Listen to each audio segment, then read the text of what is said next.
From the 18th to the late 20th century, a network of institutions known as Magdalene Laundries operated across Ireland. These laundries, run by Catholic nuns, were more than just places of work. They were punitive institutions for women deemed fallen by society. The women were often unmarried mothers, victims of sexual assault, or simply considered morally suspect. Their sinful nature, as perceived by the Church, led to their confinement and exploitation within these institutions.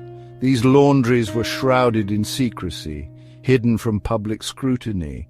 The women inside were stripped of their identities, their names replaced with institutional ones, cut off from their families and the outside world. These women endured horrific conditions and abuse, all under the guise of religious penance.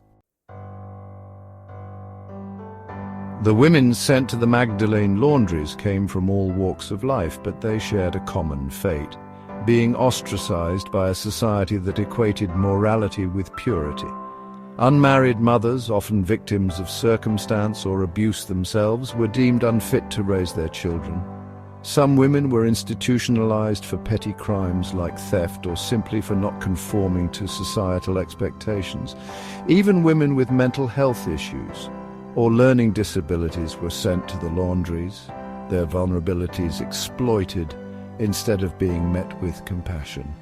Labeled as troubled or difficult, they became victims of a system that sought to punish and control rather than rehabilitate and support.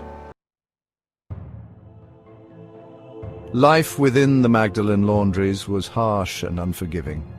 The women were forced to work long hours in grueling conditions, washing and ironing clothes for local businesses and institutions.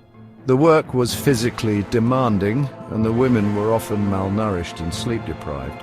Beyond the physical labor, the women endured emotional and psychological abuse. They were subjected to constant surveillance, their every move scrutinized. Any perceived infraction was met with harsh punishments, including solitary confinement, beatings, and verbal abuse. Section 4. The Church's Role, Power, and Silence. The Catholic Church, with its pervasive influence on Irish society, played a central role in the operation of the Magdalene Laundries. The nuns who ran these institutions were often seen as figures of authority and moral guardians.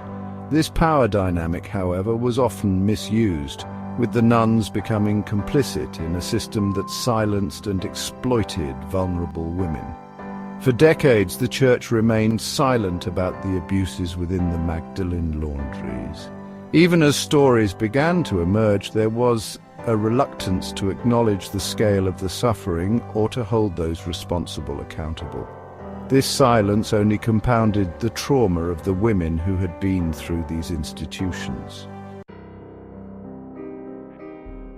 Section 5. Unmasking the Past, a Legacy of Pain and Reckoning.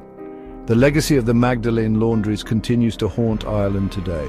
The revelations of abuse and exploitation have left a deep scar on the nation's psyche, shaking the public's trust in the Church and exposing the dark underbelly of a society that turned a blind eye to injustice.